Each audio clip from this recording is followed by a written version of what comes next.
네, 전산회계 1급 97회 실무풀이 시작하도록 하겠습니다.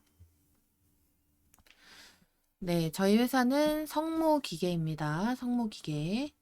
네, 지금 기계 설비를 제조해서 판매하는 중소기업이고요. 우리 회계 기간은 2021년도로 기출문제를 제가 띄워놨는데 프로그램은 저희가 2022년도로 지금 좀 작업을 해보도록 할게요. 네, 다음은 기초정보관리 및 정기분 재무제표 자료이다. 각각의 요구사항에 대하여 답하시오. 1번. 다음 자료를 보고 거래처 등록 메뉴에서 등록하시오. 그랬어요. 자, 그럼 저희 거래처 등록 메뉴로 들어가 보도록 할게요. 들어왔습니다. 여기서 저희가 등록해야 되는 거래처는 가나전자라는 일반 거래처입니다. 그래서 일반 거래처에 여기 코드 부분 보이시죠? 네, 여기다가 코드 써주도록 할게요. 코드는 뭘로 등록하라고 돼 있죠? 여기 나와 있죠? 아이고, 잠시만요.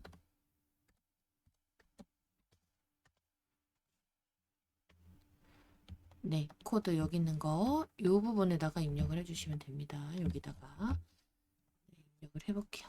01056 주식회사 가나전자. 네, 바로 넘어가는 곳이 매출, 매입 동시인데 우리 문제에서 매입 유형이라고 합니다. 그래서 2번을 선택했고요. 사업자 등록번호 그대로 입력해 줄게요. 129867860. 네, 그 다음 대표자 성명이 이은성. 네, 그 다음에 업태가 제조, 쉼표, 도소매. 종목은 전자제품 이렇게 썼습니다. 자, 주소는 우편번호 입력을 생략해도 무방함이라고 돼 있기 때문에 여기서 F2번을 눌러서 여러분들이 주소 신반포로 47길 118 이렇게 입력을 해서 갔을 때 이 근생 빌딩이라는 게 있잖아요. 그래서 이게 조금 거슬리시면 입력을 해주신 다음에 여기를 수정을 해주셔야 돼요. 그죠? 101호 이렇게 수정을 해주셔야 됩니다.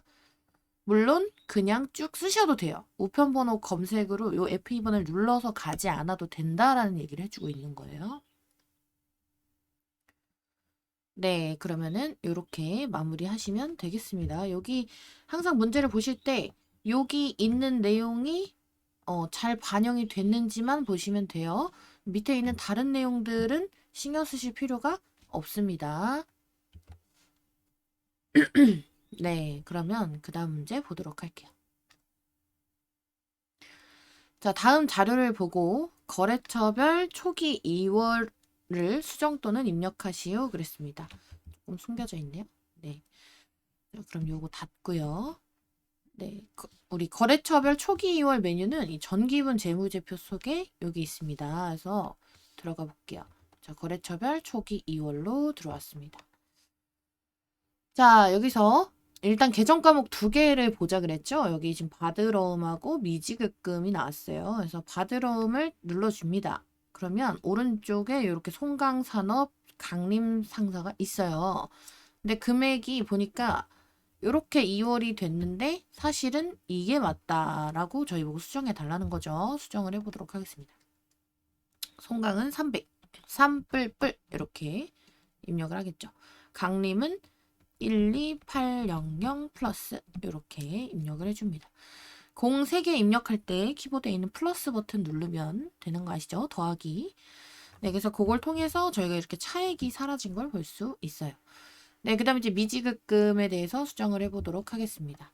미지급금을 눌러주시고 지금 더라벨이 입력이 되어 있는데요. 610만 원이 아니고 360만 원이래요. 360만 원 수정했고요. 그 다음에 이제 통진 흥업이 있는데 금액이 아예 없죠. 이럴 때 이제 거래처를 추가해 주려고 하는데 많은 분들이 여기다 그냥 통진 쓰려고 하면 안 써져요. F2번을 눌러서 거래처 코드 도움을 받아야 합니다.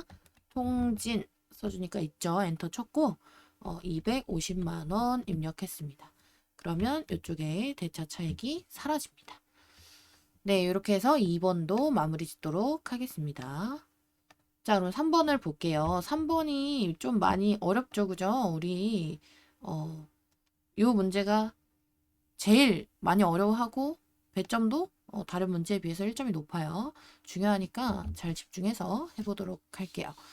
자, 정기분 손익계산서를 검토했더니 다음과 같은 오류가 발견이 됐습니다. 정기분 재무제표 메뉴에서 관련 부분을 모두 수정하시오 그랬어요. 그럼 저희가 해야 되는 일을 일단 먼저 생각을 해보도록 할게요. 자, 오류 내용을 보니까 생산부 직원의 회식비 지출에 240만 원이 영업부의 복리후생비로 반영돼 있음. 사실 생산부 직원의 회식비 지출액은 뭐죠, 여러분? 이거 복리후생비는 맞는데 제조 원가로 500번대로 반영이 돼야 되는 거였어요. 그런데 지금은 800번대 판관비로 반영이 돼 있다라는 얘기를 해주고 있는 거예요. 그죠? 그래서 이 판관비의 경우는 어디에 반영이 되느냐, 우리 재무제표 중에서 손익계산서에 반영이 되는 부분이고요. 복리후생비 제조원가의 경우는 정기분 원가 명세서에 반영이 되는 거예요. 마찬가지로 정기분. 네, 그러면 지금 사실은 정기분 원가 명세서에 복리후생비로 들어가야 되는데 손익계산서 속에 800번대 복리후생비로 잘못 들어가 있다는 거예요. 그럼 저희가 해줘야 될 일이 첫 번째 뭐죠? 손익계산서에서는 저 복리후생비를 삭제해줘야 되는 거죠? 저 금액만큼 240만 원만큼 삭제를 해줘야 되고 정기분 원가명세서에서는 두 번째 정기분 원가명세서에서는 복리후생비를 추가해줘야 돼요. 근데 이게 끝이 아니지. 우리가 정기분 원가명세서를 수정할 때 기본적인 순서가 있었어요. 제일 처음에 원가명세서를 수정을 하시게 되면 그 속에 당제제가 바뀐다 그랬죠. 당제제, 당기제품 제조원가. 그다음 두 번째, 그걸 통해서 손익계산서로 넘어오면 그 속에 당제제를 수정을 해주면 뭐가 바뀌어요? 당기 순이익이 바뀌어요. 이 당기 순이익이 바뀌면 세 번째, 잉여금 처분계산서, 정기분 잉여금 처분계산서 속에 뭐가 바뀐다? 미처분 이익 잉여금이 바뀌어요. 자, 그 다음 마지막으로 네 번째, 이 잉여금을 어디다 반영해준다? 재무상태표 속에 2월 이익 잉여금을 수정을 해서 결과적으로 뭘 확인해야 돼요? 재무제표상에 대차 차액이 없는 것을 확인을 해야 돼요. 자, 이론적인 건 제가 설명을 드렸어요. 이제 설명드렸으니까 한번 시작을 해보도록 할게요. 손익계산서에 잘못 반영되어 있는 거 지워줘 보도록 할게요. 자, 손익계산서, 정기분 손익계산서로 들어왔습니다. 여기에 지금 복리후생비가 980만 원이 있네요. 그냥 지울 게 아니고 240만 원만큼 줄여줘야 되는 거죠. 그래서 980만 원에서 빼기 240만 원만큼 줄여주니까 740만 원으로 수정을 해주셔야 된다라는 거죠. 여기 금액을 7400 플러스 이렇게 수정을 딱 해주면 뭐가 바뀝니까, 여러분? 당기순이익이 바뀌어요. 근데 지금은 이 당기순이익이 문제가 아니고 저희가 뭐부터 해야 된다? 정기분 원가명세서에 있는 내용부터 수정을 해주셔야 합니다. 정기분 원가명세서 갈게요. 어차피 가야 되는 부분이라서 제일 먼저 원가명세서를 갔어도 되는 거죠. 정기분 원가명세서로 들어와서 보시면 자, 손익계산서에서 줄여준 240만 원 복리후생비를 여기다가 더 얹어줘야 되는 거죠. 그러면 590만 원이라는 저 복리후생비에다가 240만 원을 더해주시게 되면 830만 원으로 복리후생비 500번대 반영이 돼야 된다는 겁니다. 830만 원 수정을 해줬습니다. 자, 그렇게 바꾸고 나면은 당연히 누가 바뀐다고요? 당기제품 제조 원가가 바뀐다고요. 자, 요 금액을 기억을 해줘야 돼요. 저희는 당제제가 439 400 000 이렇게 바꿔주시고 자, 요거 확인했으니까 나갈게요. 자, 나가서 정기분 손익계산서로 다시 갈게요. 저희가 원래 갔어야 되는 순서 원가명세서에서 고쳐줄 걸 고쳐주시면 당제재가 수정이 되니까 그 수정된 부분을 손익계산서에 가서 반영해줘야 된다. 정기분 손익계산서 들어가서 자, 당제재는 어디 들어있죠, 여러분? 당제재는 요 제품 매출 원가 속에 있는 금액을 눌러주시면 요 속에 당기 제품 제조 원가가 뿅 하고 나와요. 근데 지금 보니까 저희가 원가 명세서에서 확인하고 온 당제재와 손익계산서 속에 있는 당제재가 달라요. 그죠? 네, 요거 수정해 주도록 할게요. 439, 400 플러스 요렇게 수정을 했습니다. 자, 그리고 나서 확인을 딱 눌러주시면 자연스럽게 당기순이익이 또 변합니다. 그죠? 당기순이익이 변해요. 요걸 저희가 확인을 하셨으면 여기다 메모를 해줄게요. 당기순이익이 29, 479, 000 이렇게 해줬어요. 자, 그럼 요대로 나갈게요. 그 다음에 어디 가야 된다 그랬죠? 잉여금 처분계산서, 정기분 잉여금 처분계산서로 갑니다. 들어가셔서 사실은 당기순이익을 이렇게 적지 않아도 괜찮은 게 뭐냐면 자, 여기 이미 29, 479, 000으로 돼 있네요. 만약에 시험 문제가 이렇게 안 나왔다. 이게 지금 다르다. 그럼 저희는 어떻게 해줘야 돼요? 위에 있는 이 불러오기 버튼을 이용해서 전기분 손익계산서 속에 있는 당기순이익을 불러오셔야 됩니다. 얘 눌러서 불러오시면 돼요. 그러면 누가 바뀐다고요, 여러분? 얘가 수정이 되면 여기 있는 미처분 이익잉여금이 바뀌어요. 그래서 이 금액을 기억을 해주시고 1, 2, 3, 0, 0, 0, 0, 0, 0 이렇게 기억을 해주시고 마지막으로 어디를 간다? 전기분 재무상태표로 갑니다. 자, 재무상태표 오시면 여기 대차차액이 보이면 이제 안 되는 거예요. 문제예요. 근데 지금은 대차차액이 없죠. 그러면은 사실은 수정할 게 없다. 왜 수정할 게 없다? 2월 이익잉여금이 이미 정기분 잉여금 처분계산서와 똑같이 처리가 돼 있기 때문에 지금 대차차익이 없는 거예요.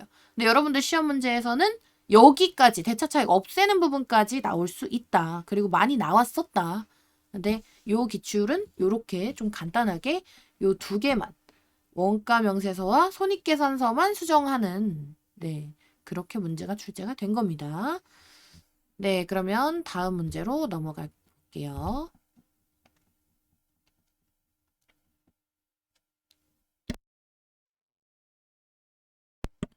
네, 그러면은 분계 2번에 1번을 보도록 하겠습니다. 7월 1일입니다.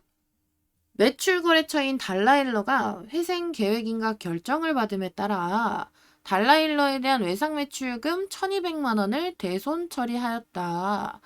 대손 발생일 직전에 외상매출금에 대한 대손충당금 잔액은 500만 원이다. 문제가 그래도 좀 친절하게 나왔어요. 자, 달라일러라는 매출거래처가 지금 회사가 많이 어려운 거예요. 그래서 외상 매출금에 대해서 그 회사에 대한 외상 매출금에 대해서 대손 처리를 했다고 합니다. 자, 우리 대손 처리하게 되면 외상 매출금 더 이상 필요 없죠. 그러니까 외상 매출금 자산인데 이 자산이 더 이상 필요가 없기 때문에 대변해 버립니다. 외상 매출금 거래처 이름 달라일러 써주시고 금액은 1200만 원짜리 외상 매출금을 갖다 버렸어요. 내 채권인데 갖다 버렸죠. 이걸 대손 처리할 때 저희 뭘로 처리한다? 원래 대손 상각비 이렇게 처리해주면 되는데 지금은 대손 발생일 직전에 외상매출금 대손 충당금 잔액이 500만 원 있기 때문에 있는 거부터 먼저 꺼내다 쓰자. 대손 충당금은 항상 어느 변에서 생기죠, 여러분? 대변에서 생겨요. 그러니까 차변으로 꺼내다 쓰면 돼요. 대손 충당금 500만 원 먼저 꺼내다 쓰고 그래도 부족하죠. 대손 난 금액이 700만 원이 아직 더 처리가 돼야 돼요. 이게 뭐다? 나머지는 대손 상각비 이렇게 처리해주면 되겠죠. 입력을 해볼게요. 1번 전표에.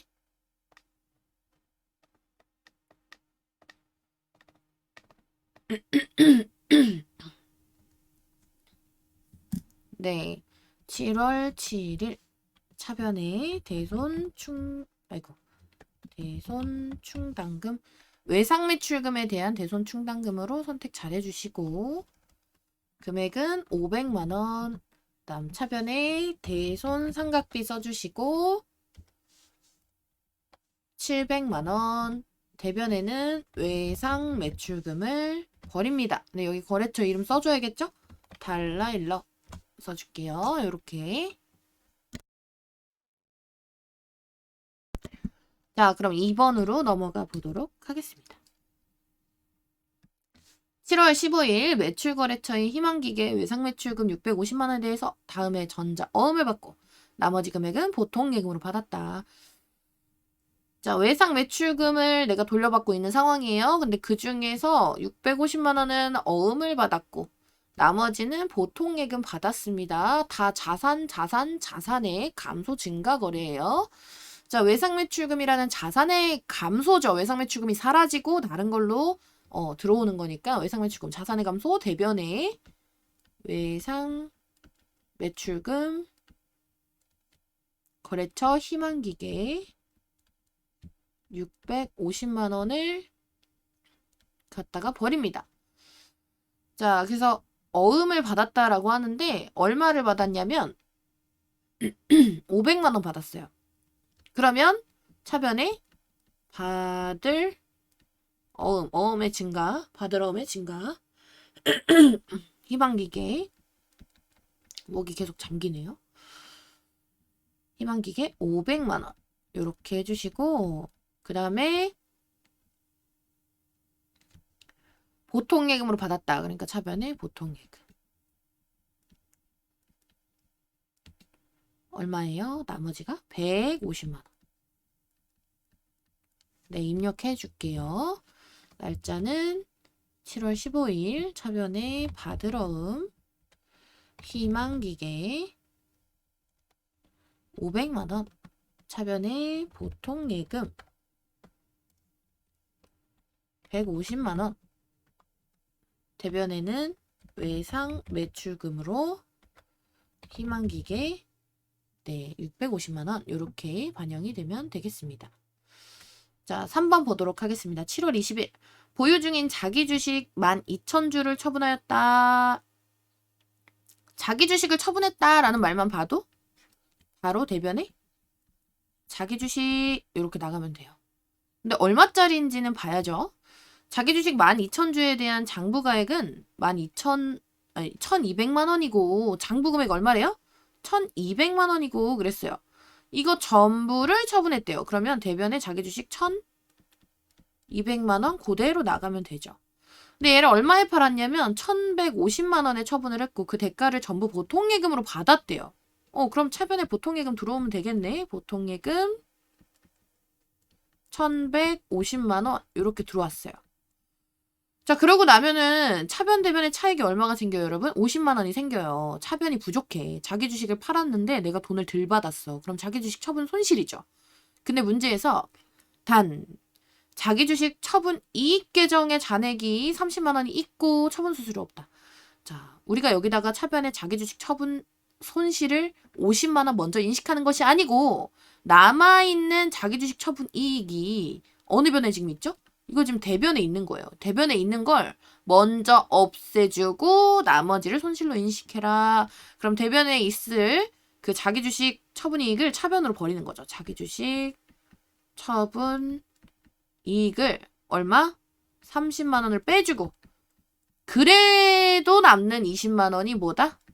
이게 자기 주식 처분 손실이 되는 거죠. 네, 이렇게 입력을 해주도록 할게요. 날짜 7월 20일 차변에 보통예금 1,150만 원 차변에 자기 주식 처분 이익 30만 원 그리고 차변에 자기 주식 처분 손실 20만 원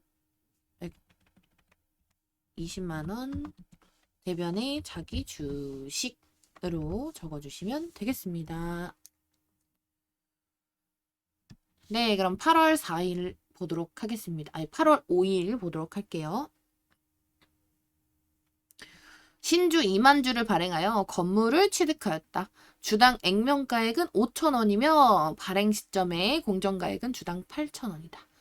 자, 여러분 신주를 발행하여 라는 말이 나오면 무조건 뭐다? 주식을 발행하면 무조건 뭐다? 대변의 자본금이다. 그리고 자본금은 무조건 대변에서 무슨 가다? 액면가다. 주당 액면가 5,000원이래요. 그럼 여기다가 2만 주 곱하시면 되겠죠? 곱해 볼게요. 2만 곱하기 5,000원 해주시면 1억을 자본금을 증자한 거예요. 지금 주식을 발행했어요. 그러니까 1억의 자본금이 대변에 늘어난다. 근데 내가 취득을 했어요. 뭘? 이렇게 주식을 발행하면서 건물을 취득한 거야. 돈으로 받은 게 아니고 건물로 받았다고. 그래서 차변에 건물이 들어오면 되는 거죠. 오케이. 자, 건물을 받았을 때 그 건물의 취득원가는 그 취득한 날에 주식의 공정가치로 처리를 하시면 됩니다. 건물로 받았을 때. 돈으로 받았을 때는 그냥 그 돈의 금액을 쓰면 되잖아요. 그죠? 그런데 건물로 받았을 때는 그 주식의 공정가액으로 계산을 합니다. 그러면 2만 주 곱하기 주당 8,000원이니까 1억 6천으로 받은 거예요. 건물 1억 6천짜리를 받았다. 그럼 대변에 6천이 남아요. 그죠? 이 6천이 뭘까요? 주식, 발행,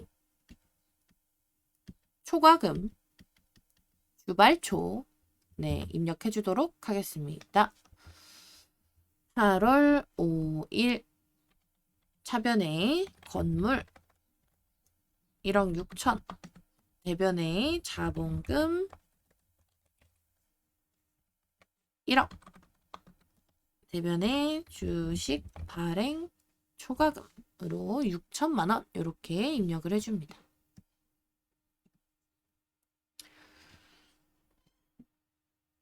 자, 그 다음에 5번 문제 보도록 하겠습니다. 자, 영업부서 홍보물을 배포하기 위해 고용한 일용직 근로자에게 일당 12만 원을 현금으로 지급하였다. 자, 일용직 근로자의 일당을 우리 개정 과목으로 뭐라 그러죠? 잡급이라고 합니다. 잡급. 네.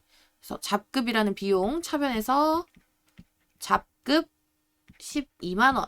대변에는 현금 12만 원 이렇게 해주시면 되겠죠. 이거는 개정 과목만 알면 풀 수 있는 문제.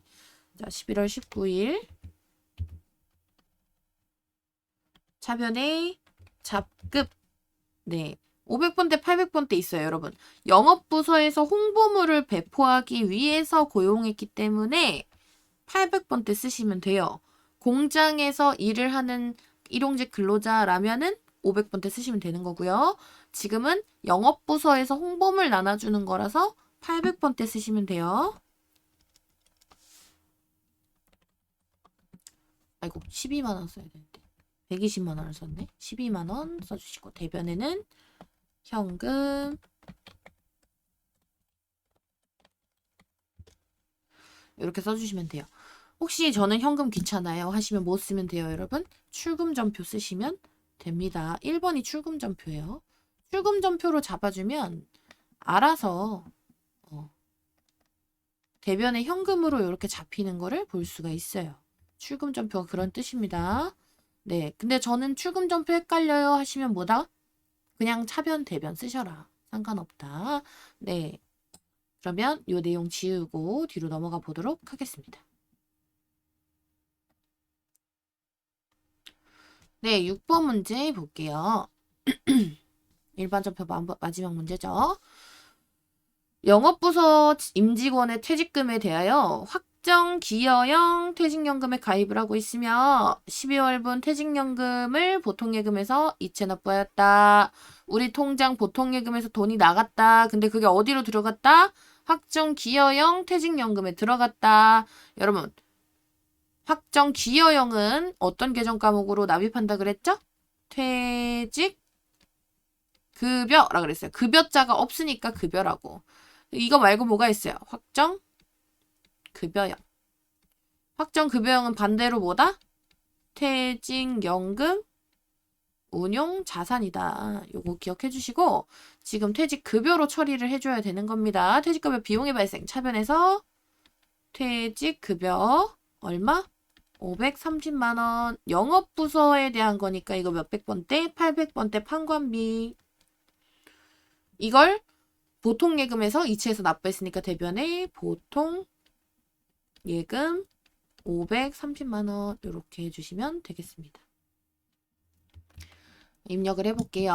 12월 05일 차변에 퇴직급여 800번대로 530만원, 대변에는 보통 예금으로 530만원 이렇게 처리해 주시면 되겠습니다. 네, 그럼 문제 3번으로 가볼게요.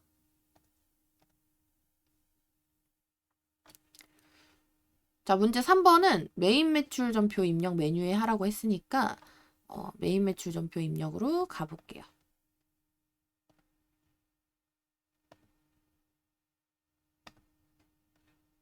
자, 메인 매출 전표 입력으로 왔습니다.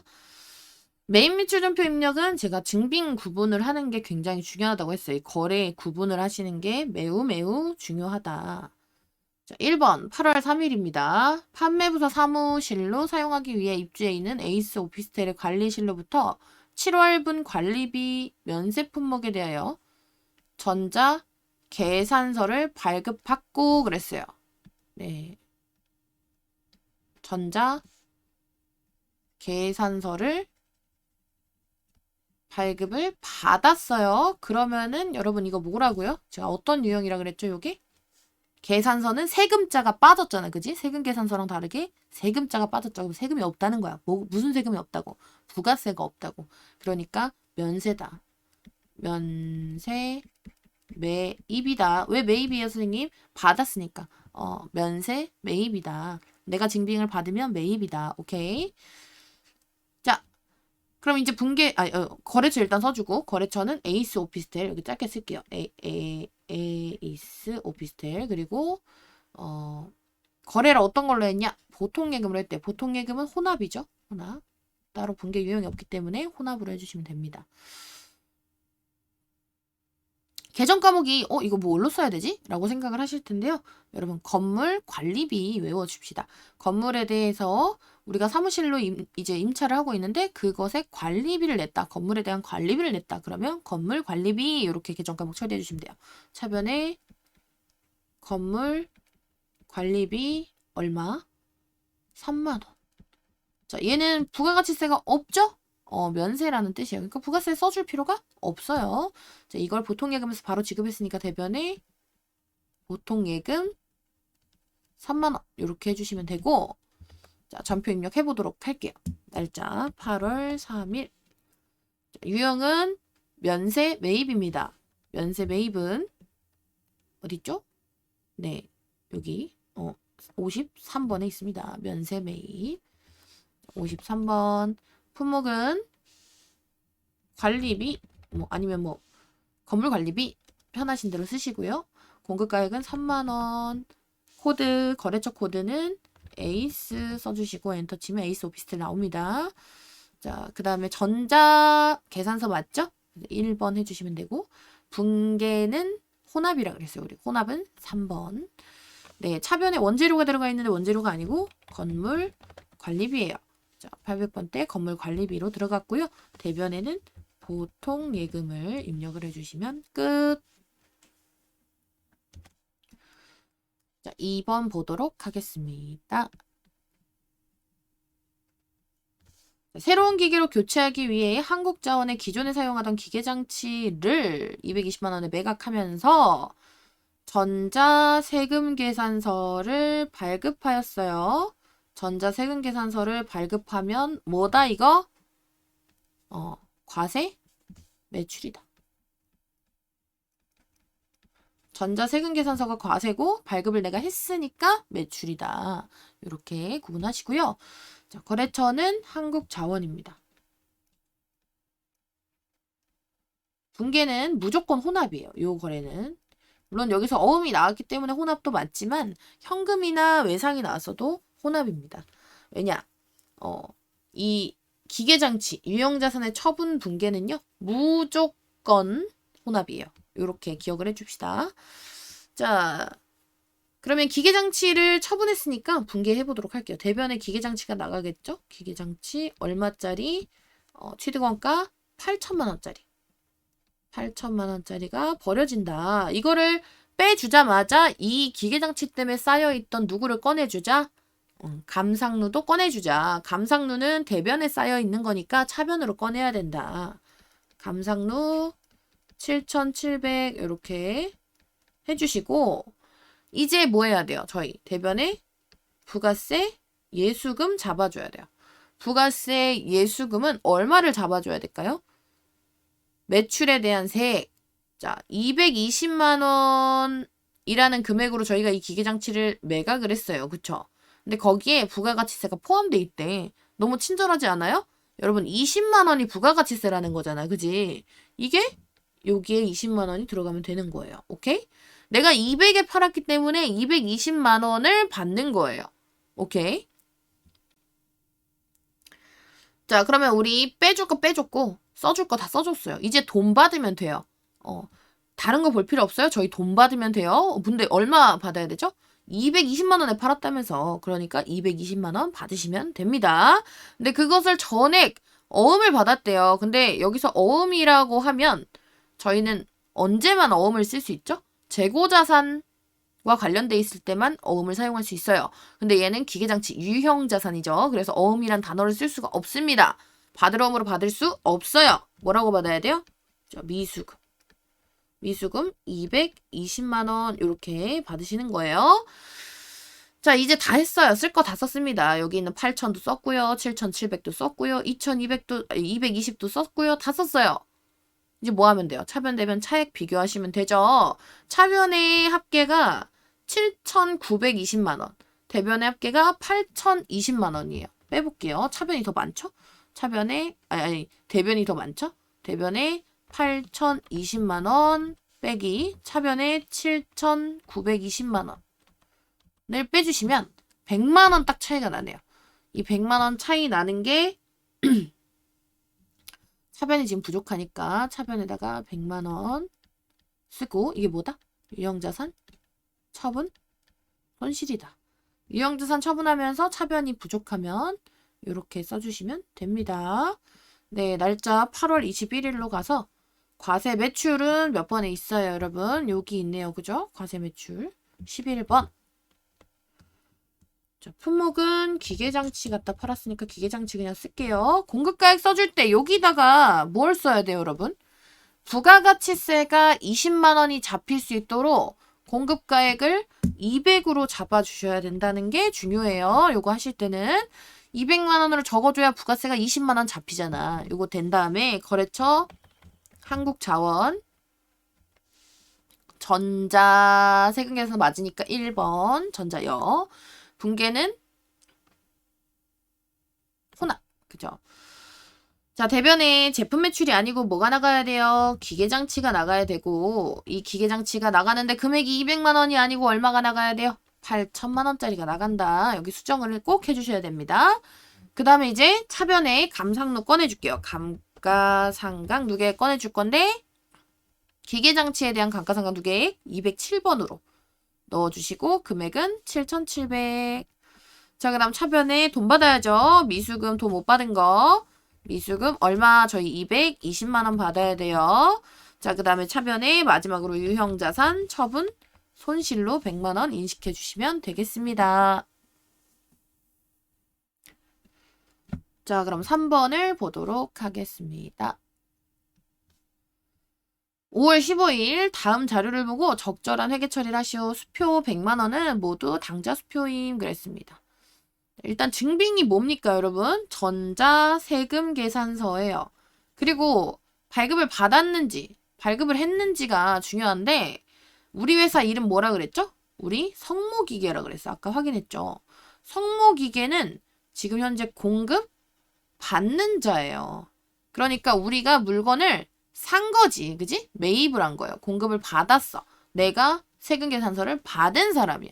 그러니까 이거 뭐다? 과세 매입이다. 세금 계산서 받았을 때는 품목을 주의하셔야 돼. 내가 뭐 어떤 거래를 했는가. 지금은 원재료 거래를 했기 때문에 아주 무난하게 그냥 과세 매입 처리하시면 됩니다. 그런데 세금 계산서 발급 받았는데 그게 불공제와 관련된 거다. 그럼 이제 불공 매입으로 바뀌어지는 거죠. 네, 분개해 보도록 할게요. 저희 원재료 사왔어요. 거래처는 무릉이고요. 무릉. 과세 매입에 무릉. 그리고 딱 봐도 이거 뭐예요? 혼합이죠, 혼합. 분개는 혼합입니다. 거래 대금을 두 가지 유형을 받았기 때문에 혼합입니다. 분개해볼게요. 원재료 사왔죠, 저희. 차변에 원재료 얼마예요? 여기 써있네. 330만 원. 그리고 과세라는 유형은 부가가치세가 있는 거다 그랬죠. 부가가치세 매입세액을 뭐라 그래요? 부가세, 대급금, 차변에다 같이 세트로 써준다 그랬죠. 과세는. 자, 세액을 33만 원 이렇게 써주고 이거 두 개 합쳐가지고 내가 돈을 결제해야 되는데 100만 원은 수표로 결제했대요. 당좌 수표로 했다고 얘기하기 때문에 대변에다가 당좌예금 100만 원. 내가 수표를 발행해서 지급한 거니까 당좌예금 100만 원. 그 다음에 외상 미수금이라는 건 뭐죠? 나한테 미수금이라는 게 아니고 내가 못 줬다는 거죠. 지금. 그래서 외상으로 원재료 샀을 때 외상 매입금이라는 부채의 증가입니다. 그러면 263만 원 이렇게 분개해 주도록 하겠습니다. 자, 10월 15일 과세 매입은 몇 번이에요? 매입은 오른쪽에 있죠. 51번이고요. 품목은 원재료 사왔고 공급가액은 330만 원에 부가세 33만 원 자동으로 붙습니다. 자, 코드 거래처가 누구예요? 무릉이었죠. 무릉. 그리고 전자 맞으니까 1번. 그죠? 전자 세금 계산서 맞으니까 1번. 분개는 뭐예요? 혼합으로 3번. 차변에 원재료 들어오는 거는 그대로 두시면 될 것 같고요. 대변 입력해 줄게요. 대변에 당좌 예금으로 아이고 넘어가 버렸어. 당좌 예금으로 100만 원. 그 다음 대변에 외상 매입금으로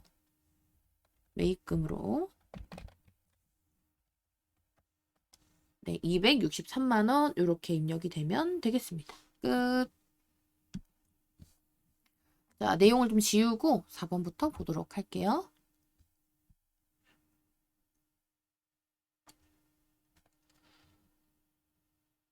자, 4번 봅니다. 11월 30일 렌트, 주식회사 렌트로부터 11월 1일에 임차 개시한 영업부 직원의 거래처 방문용 차량과 관련하여 11월분 임차료에 대한 무엇을 수취했다? 전자 세금 계산서를 수취하였다. 여러분, 좀 전에 방금 위에서 저희 전자 세금 계산서 수취했을 때 원재료 사면서 수취하면 뭐라 그랬죠? 과세 매입이라 그랬죠. 근데 지금은 내가 뭐를 샀어? 차를 임차한 거예요. 자, 차 렌트를 했어요. 근데 그게 지금 1000cc 초과했죠? 그죠? 1000cc를 초과했어요. 그러면 불공이에요. 세금 계산서 발급을 받았어. 근데 그게 차 관련이야. 차량 운반구 관련이야. 그럼 뭐라고요, 여러분? 불공이라고요. 세금 계산서 발급 받으면 원래 뭐야? 과세 매입인데 그게 차량 운반구 관련이면 뭐다? 불공이다. 근데 모든 차량 운반구가 아니고 우리가 뭐라 그러냐? 이런 차량을 비영업용 소형 승용차와 관련돼 있으면은 불공이다라고 하는 거예요. 세금 계산서 발급을 받았는데 비영업용 소형 승용차와 관련이 있다. 그러면 뭐다? 불공 매입이다.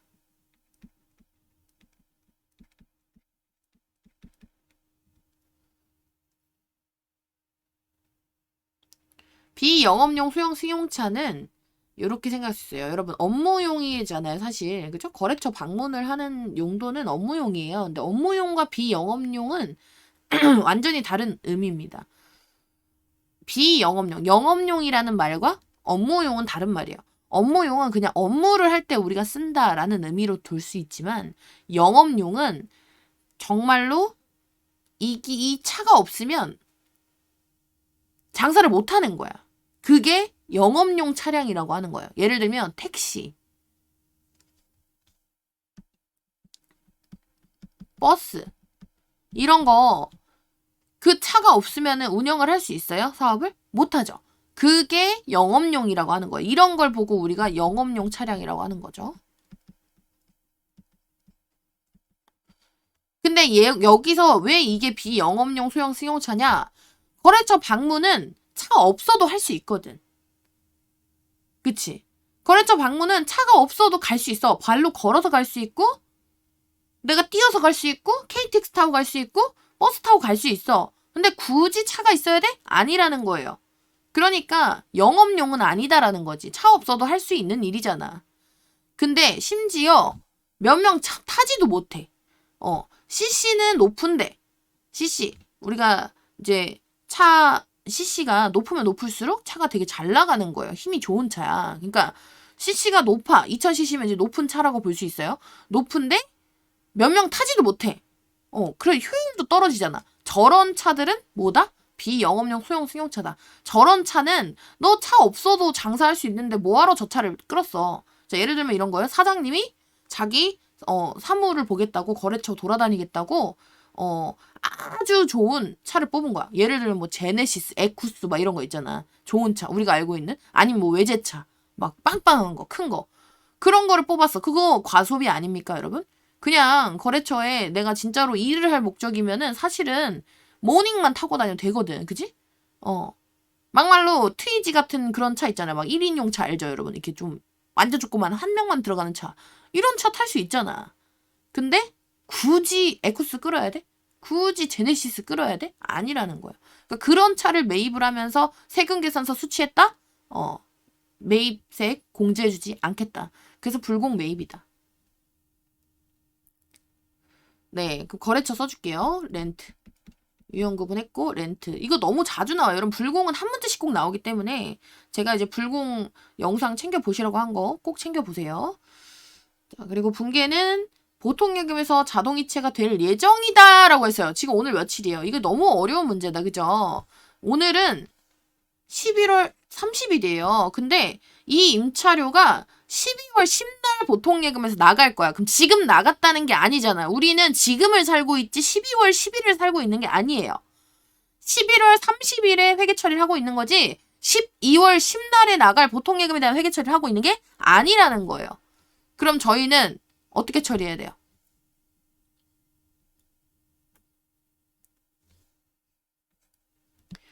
자, 차량에 대한 임차료라고 했기 때문에 일단 차변에 저희는 임차료라고 처리합니다. 임차료. 차 렌트비. 차를 산 게 아니고 차 렌트를 한 거지. 이 차 렌트비는 우리가 임차료라고 그냥 합니다. 이 금액이 60만 원인데 부가가치세가 6만 원이래. 이거 공제를 해준다 안 해준다? 안 해준다. 그러니까 차변에 부가세 대급금이 나오면 안 된다는 거야. 부가세 대급금이 나오면 매입세 공제를 해준다는 뜻인데 부가세를 공제를 안 해줄 거니까 매입세인 부가세 대급금이 나오면 안 돼요. 그럼 그 부가세 대급금을 어디다 써요, 선생님? 6만 원? 포함을 시켜서 66만 원으로 합쳐서 써주시면 됩니다. 이렇게 해주시고 이 금액을 전부 다 12월 10날 보통예금에서 나갈 거다. 그럼 지금 전혀 나간 게 없다. 우린 돈을 지금 지급한 게 없다. 대변에 뭐예요? 미지급금. 66만 원 해주시면 되겠습니다. 네, 그래서 얘는 이제 분계가 혼합으로 잡히겠죠. 네, 입력을 해볼게요. 11월 30일. 유형은 불공 매입이니까 54번이고요. 품목은 뭐 렌트비 뭐 여러 가지 쓰셔도 돼요. 그냥 뭐 렌트비 쓸까? 렌트비, 렌트 임차료 뭐 등등 쓸 수 있습니다. 공급가액이 60만 원을 그대로 적어주시면 돼요, 여러분. 60만 원이라고 적혀져 있는 저 문제에 있는 60만 원을 그대로 적어주시면 60만 원, 6만 원이 잡혀요. 그리고 거래처 렌트 넣어주시고 전자 세금계산서 맞으니까 1번 분계는 불공사유 선택하라고 이렇게 나오죠. 그죠? 불공지 사유. 여기서 F2번을 눌러서 보면 자 여기 3번 비영업용 소형 승용차 구입 및 임차 요 내용을 선택하시고 확인해 줍니다. 자 그 다음에 분계는 혼합이죠. 3번 차변의 원재료가 아니고 임차료예요. 임차료인데 영업부 직원의 거래처 방문용이기 때문에 800번 때 사용하시면 되고 대변에는 미지급금으로 처리를 해주도록 하겠습니다. 자 그러면 5번 문제 보도록 할게요. 5번에 구매 확인서에 의하여 유성산업의 C제품을 판매하고 영세율 전자 세금 계산서를 발급하였다 그랬어요. 영세율 전자 세금 계산서를 발급하면 뭐다? 영세 매출이다. 자, 거래처는 유성산업이고요. 분계는 대금은 10일 후에 받기로 했는데 우리가 제품을 팔고 나중에 받기로 했다. 이거 뭐예요? 외상 매출금이죠. 그래서 외상 거래로 처리해 주시면 됩니다. 자, 제품을 판매하고니까 대변에 제품 매출 하시는데 100단위를 단위당 15만 원에 팔았대요. 그러면 자 100개를 하나당 15만 원이니까 얼마다? 1,500만 원어치를 팔았다. 1,500만 원어치를 팔았다. 근데 영세율은 영세는 세율이 0이잖아요. 부가세가 없다는 거예요. 부가세 적어줄 필요가 없다. 자, 차변에다가 돈만 받으면 되는데 대금을 10일 후에 받기로 했기 때문에 제품 팔고 나중에 받기로 했다. 외상 매출금 1,500으로 처리해 주시면 되겠습니다. 네, 입력을 해줄게요. 12월 12일이죠. 12월 12일. 영세 매출은 12번이고요. 품목은 뭐 C 제품 똑같이 쓰셔도 되고 그냥 제품 쓰셔도 됩니다. 공급가액은 1,500. 부가세 알아서 건너뛰어지죠. 코드는 유성산업이라는 거래처 코드 써주시고 그 다음 영세율 전자 세금계산서 맞으니까 1번. 자 어디로 넘어갔어요? 영세율 구분으로 넘어갔죠? 여기도 F2번 눌러주시면 제가 여기다가 이렇게 표시했어요. 그죠? 구매 확인서에 의해서니까 여기 지금 보이시죠? 구매 확인서에 의해서 공급하는 지와 몇 번? 3번으로 선택을 해줍니다. 서류 번호는 생략을 하고요. 자 분계는 몇 번? 2번 외상으로 처리를 하시게 되면 알아서 분계가 너무 예쁘게 나옵니다. 네, 이렇게 넘어가겠습니다. 자, 그럼 6번을 보도록 할게요.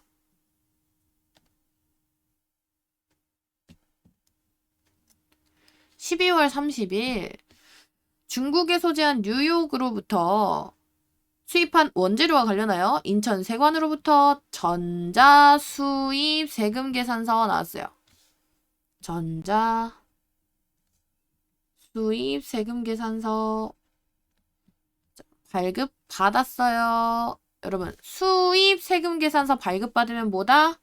수입 매입이다. 수입 매입이다. 네, 그리고 거래처는 인천 세관 적어주시면 되고요. 인천 세관한테 이거 발급 받았으니까 수입 세금 계산서. 그리고 분계는 당좌수표 나왔기 때문에 무조건 뭐예요? 혼합이에요. 혼합. 자, 우리가 지금 뭘 내고 있냐면 수입한 원재료 관련해서 인천세관으로부터 이렇게 세금계산서 발급을 받는 이유가 이와 관련한 부가가치세를 회계 처리하기 위해서 발급을 받는 거예요. 그래서 부가가치세를 처리를 해주려면 자 수입을 했어요. 부가가치세 이건 뭐예요? 매입세액이에요. 자, 이 매입세액이 어떻게 나오냐면 제가 요거를 한번 유형을 입력을 해보면 여러분들이 바로 아실 거예요. 제가 분계 안 하고 여기 바로 입력을 해보도록 할게요. 날짜 12월 30일 하고 나서 유형을 수입 매입이니까 여기 보이시죠? 55번 수입 매입으로 입력을 했고 품목은 그냥 원재료로 썼어요.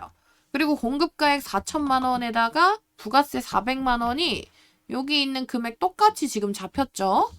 자, 그 다음에 코드 분계 거래처가 뉴욕이죠.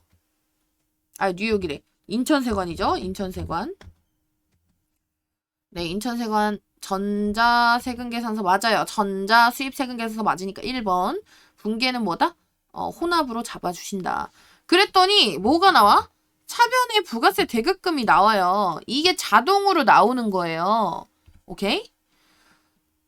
원재료가 안 튀어나오잖아. 그죠? 원래는 원재료하고 부가세 대급금이 보통 같이 있잖아요. 과세 매입이나 뭐 이런 것들은. 근데 얘는 수입 매입이라는 유형은 뭐냐? 부가세 대급금 납부만 처리하는 유형이에요. 그러니까 지금은 원재료를 매입하는 상황이 아니고요. 이미 원재료는 매입을 했고 그 원재료에 대한 회계 처리는 이미 끝났고 그것에 대한 부가세 처리를 지금 하겠다라는 거죠. 오케이? 그래서 부가세 대급금만 이렇게 딸랑 나오는 거예요. 원재료 4천만 원 대에서는 나오지 않습니다. 자, 그러면 이 상태에서 우리 대변에다 뭐 하면 돼? 돈으로 내면 되잖아, 이 부가세를. 그러니까 대변에다가 당좌 수표로 납부했으니까 당좌 예금으로 400만 원 처리해 주시면 되는 거예요. 이건 이게 끝이에요. 차변에 부가세 대급금 400만 원, 대변에 당좌 예금 400만 원 이렇게 해주시면 되겠습니다.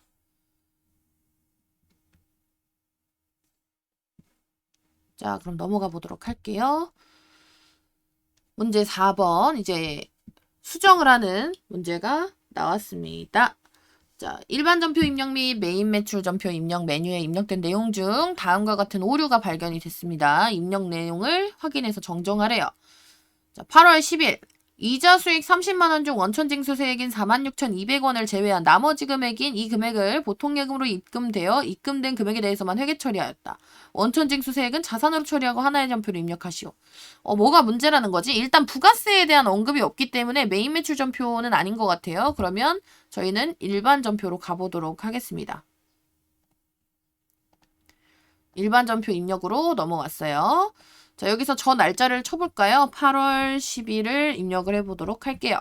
그랬더니 요렇게 분계가 돼 있네요. 이자 수익을 받았는데 그걸 25만 3,800원의 이자 수익이 발생했고 보통예금으로 받았다. 요렇게 처리를 해놓은 거예요. 근데 사실은 그게 아니고 뭐야. 이자 수익은 30만 원이 발생을 했고 그죠? 이자 수익은 30만 원이 발생을 했고 원천징수세액 46,200원을 빼고 나머지 25만 3천 원이 보통예금으로 들어왔던 거잖아요. 그럼 이거 올바른 분계가 어떻게 돼야 돼요?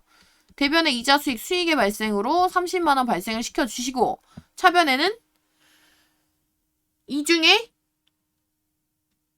25만 3,800원만 보통예금으로 받았고 나머지는 내가 세금을 뜯긴 거잖아. 그지? 은행이 내 세금을 뜯어간 거야. 나한테 지금 돈을 주면서 은행이 뜯어갔어. 내가 남한테 세금 뜯겨서 미리 냈을 때 그거 뭐라 그래요? 선납세금.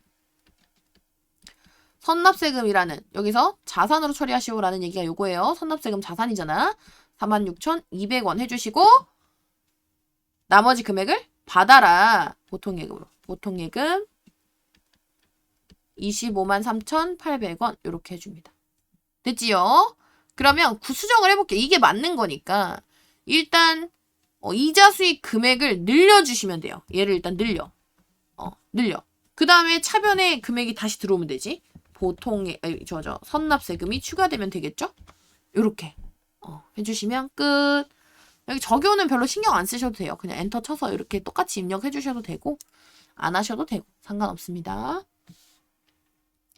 자, 그럼 12월 10날 분계 보도록 할게요. 원재료 매입 시 현금으로 지급한 운송비 11만 원 부가세 포함. 그러면 메인 매출 전표 생각이 나야 돼. 그런데 직원의 실수로 일반 전표에 입력을 했대. 부가가치세가 있으면 메인 매출 전표에 써야 되는데 일반 전표에 썼대. 운송은 일량 택배가 하였으며 별도의 전자세금 계산서를 발급받았다. 자, 세금 계산서를 발급받았다라고 하니까 이거 무슨 유형이다? 과세 매입의 유형인데, 그죠? 우리가 일반적으로 원재료 사면서 들어간 운송비는 당연히 사업에 들어가는 돈이니까 부가세 공제를 받을 수 있는 거예요. 그래서 그냥 과세 매입으로 처리하시면 되는 거죠. 과세 매입으로 처리를 해야 되는데 이거를 일반 전표에 잘못했대. 그러면 일반 전표에 있는 거 지우고 메인 매출 전표로 가서 입력해주면 되겠죠. 자, 일반 전표 날짜 12월 10날로 가볼게요. 했더니 여기 잘못 입력이 돼 있네. 그죠? 일량 택배가 거래한 거 이렇게 잘못 입력돼 있네요. 차변에 지금 운반비 800번대로 처리돼 있는 거 보이시죠? 이것을 현금으로 지급을 한 거예요. 이런 거를 확인을 하셔야 돼요. 그죠? 원재료 매입 시 현금으로 지급한 운송비. 근데 여기서 중요한 게 두 가지가 틀렸어. 일단 메인 매출 전표에 입력을 해야 되는 것도 맞지만 하나 더 틀린 게 뭐지? 하나 더 틀린 게 뭐죠? 운반비로 처리하면 안 되죠. 왜냐면 원재료를 매입할 때 들어간 운송비는 뭐예요? 운반비가 아니고? 원재료야. 원재료 매입 시 운반비는 원재료야. 오케이? 그래서 얘는 분계가 어떻게 되는다? 일단 세금계산서 발급 받았으니까 과세 매입으로 처리가 돼야 되고 일량 택배고 분계는 우리 현금으로 지급했으니까 현금이죠. 차변에는 운반비가 아니라 원재료 사올 때 들어간 운송비는 원재료로 처리를 해서 얼마? 금액 여기 나와 있죠. 여기 나와 있죠. 10만 원. 부가세가 포함된 금액이니까 원재료 10만 원에 부가세 대급금이 나와야 되는 거예요. 과세니까 1만 원. 이렇게 해주시고 둘이 합쳐가지고 대변에 현금으로 지급한 거니까 현금 11만 원. 이렇게 처리가 돼야 됩니다. 자, 바꿔보도록 할게요. 네. 그럼 요거 일단 지워야겠죠? 12월 10날에 있는 요 분계 체크하셔서 삭제를 눌러줍니다. 없애버렸고 다시 메인 매출 전표로 들어갑니다. 메인 매출 전표로 들어가서 날짜 12월 10날에다가 과세 매입으로 51번 네 이거 원재료 운송비 뭐 이렇게 써주시고 공급가액을 10만원, 부가세 만원, 코드는 일량 택배. 그리고 전자세금계산서 맞아요. 1번. 분계는 현금 1번. 차변에 원재료 자동으로 처리된 거 보이시죠? 여기가 지금 차변, 대변은 현금이 들어가고 있어요. 차변에 원재료 10만원, 부가세 대급금 만원, 대변에는 현금 11만원 이렇게 분계가 끝났습니다. 이렇게 수정해 주시면 되세요. 넘어갈게.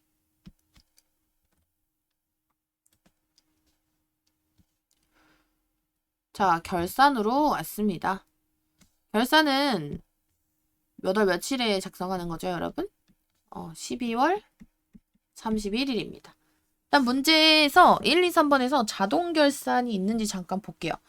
1번 소모품 처리하는 거 수동 결산이고 2번 보험료 처리하는 거 수동 결산이고 3번 현금과 부족 관련해서 수동 결산이래요. 자동으로 하는 결산이 하나도 없어요. 우리가 직접 다 분계를 해줘야 돼요. 자, 9월 5일에 판매 부서에서 사용할 A4용지 10박스를 11만 원에 구입하고 공급가액인 10만 원에 대해서 소모품으로 회계 처리하였다.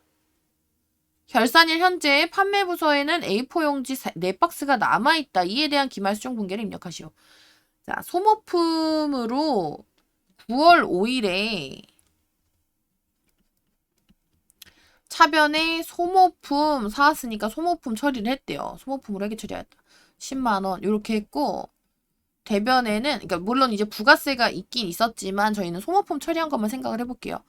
그리고 뭐 현금으로 줬다고 그냥 가정을 하자. 현금 뭐 10만 원 이렇게 했다고 가정을 해볼게요. 이렇게 소모품이 10만 원어치가 있었는데 저게 10박스야. 근데 10박스면 한 박스에 만 원이라는 거잖아? 그게 4박스가 남았대요. 그럼 지금은 4만 원어치밖에 없어요. 차변에 소모품이 10만 원어치 있는 게 아니고 이제 4만 원어치 남았다고. 그런데 그게 10만 원 있다고 아직도 표시가 돼 있는 거예요. 그럼 돼요, 안 돼요? 안 된다는 거지. 그래서 차변의 소모품을 빼서 버려야 돼요. 얼만큼? 쓴 만큼. 썼으니까. 대변의 소모품. 6만 원. 사용한 만큼. 그리고 차변에는 이만큼 우리가 썼습니다. 소모품 사용했습니다. 라는 의미로 소모품비로 처리하시면 돼요. 이렇게. 네, 그 다음에 2번을 보도록 할게요. 다 하고 한 번에 입력해 볼게요. 2021년 5월 1일 공장 화재 보험료 1년분 360만원. 자, 그럼 바로 계산해보세요. 360만원을 나누기 12달 해주시면 1년치 한 달에 30만원이다. 그죠? 달에 30만원이다. 기억을 해주시고. 납부하면서 전액 보험료로 회계 처리되어 있다. 그러면은 5월 1일에 납부했던 상황에 차변의 보험료 제조 경비로 360만원 이렇게 처리를 했고 대변에는 이제 보통 예금으로 납부를 했었대요. 맞죠? 이렇게 회계 처리가 돼 있대. 나보고 어쩌라는 거야? 지금 뭘 어떡하라는 거야? 뭐예요? 30만원씩 매달 들어가는 보험료가 지금 오늘 날짜인 12월 31일 날짜로 봤을 때 발생을 했는가 안 했는가를 보시면 되는 거예요. 자, 보험료 1년치를 전액 다 보험료로 처리를 해놨는데 이게 5월이고 여기가 12월 31일이면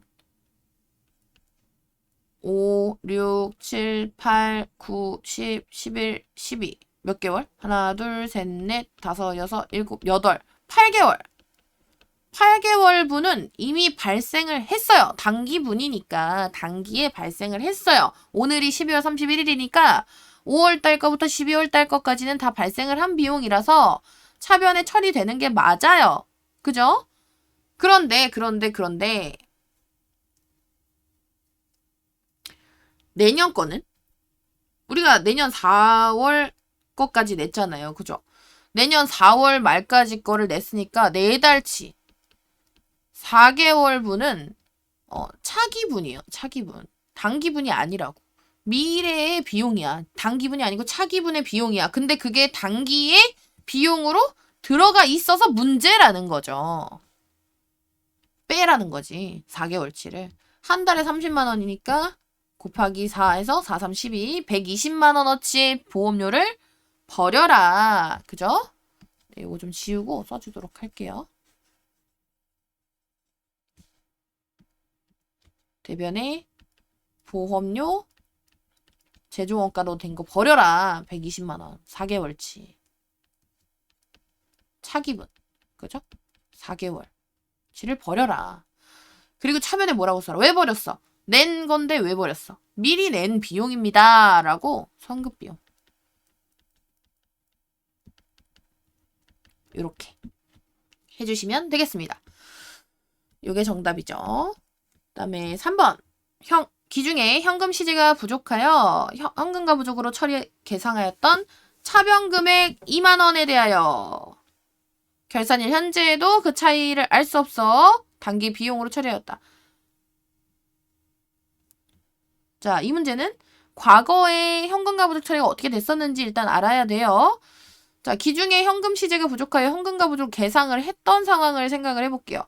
현금 시제가 부족하다는 상황은 누구랑 비교했을 때? 장부랑 비교를 했을 때 현금이 부족했다라는 거예요. 실제 잔액이.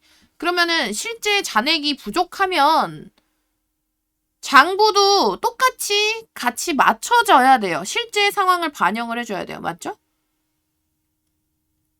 그러면 현금이 부족합니다. 라는 것을 장부에 반영해주기 위해서 대변에 현금을 버렸을 거예요. 그리고 차변에는 근데 그 원인을 모릅니다. 현금과 부족입니다. 라고 이렇게 처리를 했었겠죠.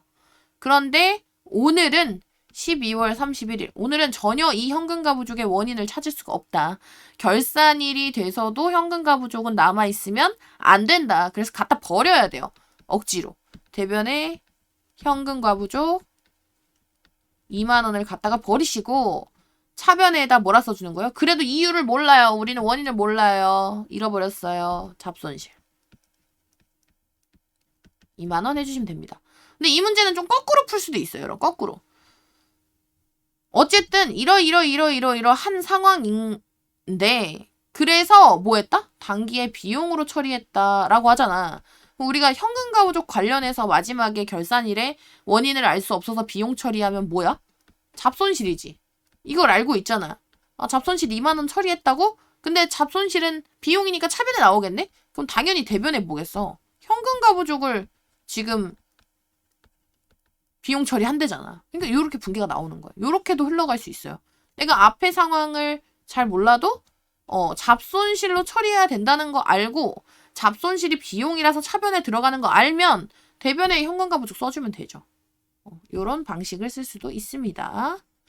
네, 그러면 입력을 한번 해보도록 할게요. 일반 전표 12월 31일로 가서 차변에 1번부터 쓸게요. 소모품, 아이고, 소모품은 소모라고 써. 그래야지 소모품 B가 뜹니다. 소모품 B가 판매부서에서 사용한 거니까 800번대로 6만원, 대변에는 소모품, 네, 6만원 이렇게 처리가 되고 2번 차변에 선급 비용으로 120만원, 대변에 보험료 500번대 제조원가로 120만원. 다음 차변에 현금과부족, 아니 차변에 현금과부족이 아니죠. 차변에 잡손실 2만원, 대변에 현금과부족 2만원 이렇게 해주시면 끝. 네, 결산까지 끝났습니다. 마지막 이제 문제 6번입니다. 얘는 이제 조회 문제죠. 조회 문제는 여러분들이 문제를 많이 풀어보시면 센스가 생겨요. 그러니까 너무 조바심 가지지 마시고요. 문제 하나하나씩 푸시면서 내가 하나씩 살펴봐야 돼요. 잘. 이게 여기 있구나, 저게 여기 있구나 이런 거를 하면서 외워야지 달달달달 그냥 외운다고 될 것도 아니에요. 아이고, 이걸 왜 자꾸 그리는겨? 또 분개하려고. 자, 1번. 2021년 1기 확정 신고 기간 4월부터 6월에 차가감하여 납부할 부가가치세액은 얼마인가? 우리 어제 수업 시간에도 봤었어요. 차가감하여 납부할 부가가치세액 어디 있었죠? 이거? 부가세 신고서에 있어요. 부가가치세 신고서에 들어 있습니다. 그럼 부가가치세 신고서로 가보도록 할게요. 부가가치로 가셔서 부가가치세 신고서로 가볼게요. 날짜는 문제에서 말해주는 그대로 4월부터 6월이니까 04 엔터, 06 엔터 하시면 4월부터 6월이 들어갑니다. 그러면 여기에 지금 차 가감하여 납부할 세액이 이렇게 들어있어요. 437만 7,100원이라고. 근데 문제에서 되게 중요한 내용이 있어요. 이게 되게 중요한데 단 2021년 1기 예정 신고 기간에 부가가치세 미환급 신고 세액이 200만 원이 있다고 합니다. 이게 뭐냐? 예정신고 미환급세액 요 부분이에요. 여기가 이때 있다는데 없잖아. 여기 금액이. 여기다 써볼게요. 여러분. 여기에 예정신고 미환급 금액을 200만 원을 적으면 이렇게 돼요. 차 가감하여 납부할 세액이 줄어요. 그러니까 우리가 예정 때 환급을 받았어야 되는 건데 아직 환급을 못 받은 부분에 대해서 차감을 한다라는 거지. 내야 될 세금에서 빼겠다는 거야. 어차피 내가 돌려받아야 되는 거니까. 환급세액은 받아야 되는 건데 아직 못 받았어. 그러면 내야 될 세금에서 차감을 해서 내면 되잖아. 그 차가감하여 납부할 세액이 저렇게 계산되는 거예요. 결국에는 이 문제는 얼마가 정답이다? 이게 정답이다. 237만 7,100원. 요게 정답이에요. 요거 조금 어려웠을 수 있지만 예정신고 미환급 세액이 반영이 된 금액으로 적어주셔야 한다.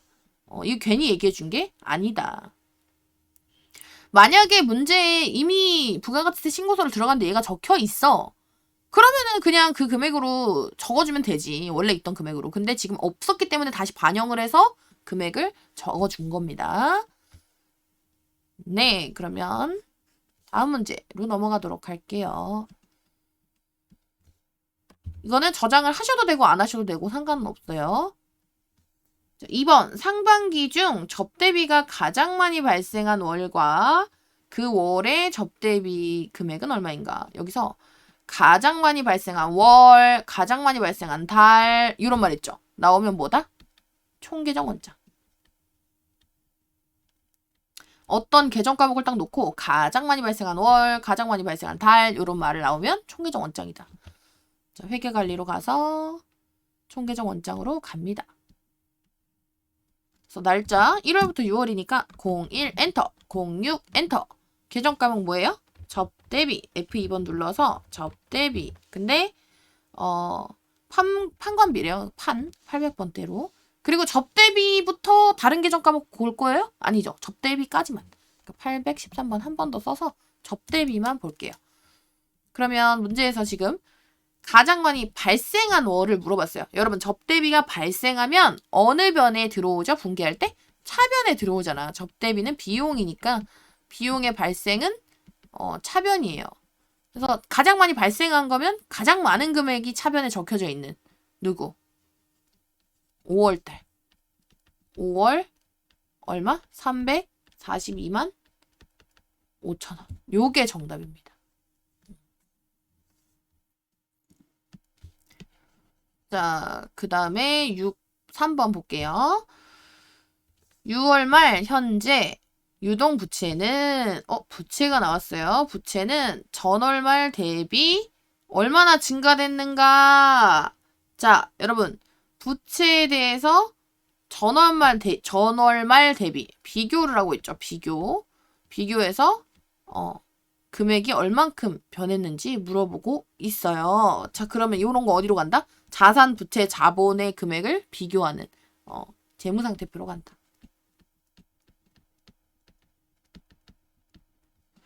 가서 재무상태표 들어갑니다. 근데 지금 얘는 이제 6월 말의 금액과 전월 말의 대비를 물어봤기 때문에 전기와의 비교가 아니에요. 자, 6월을 갔어요. 6월에 유동 부채는 밑에 있죠. 부채니까 밑으로 쭉쭉 가면 여기 유동 부채 있습니다. 자, 유동 부채 금액 이렇게 들어있어요. 이게 지금 단기 6월 30일의 상황이에요. 그러니까 6월 말에 413, 682, 300 이렇게 있는데 여기는 뭐야? 전기잖아. 지금 전기가 아니고 전월이 궁금하다고. 전월은 언제예요? 5월이지, 5월. 그래서 5월달 자료를 보도록 할게요. 여기 5월로 검색을 해주시고 마찬가지로 단기 5월분에 해당하는 무엇? 유동 부채 금액을 봅니다. 그럼 5월 말은 334, 238, 300. 얼만큼 증가됐는가 양수로 써라 라고 하니까 큰 거에서 작은 거를 뺄게요. 그죠? 이렇게 빼면 되겠지? 그러면 얼마가 나오는가 계산을 해보겠습니다. 413, 682, 300 빼기 334, 238, 300 해주시면 요만큼 증가했네요. 7,944만 4천원이라고 정답을 적어주시면 되겠네요. 네. 그러면 이렇게 해서 97회 전산회계 1급 실기풀이 마무리하도록 하겠습니다. 고생하셨습니다.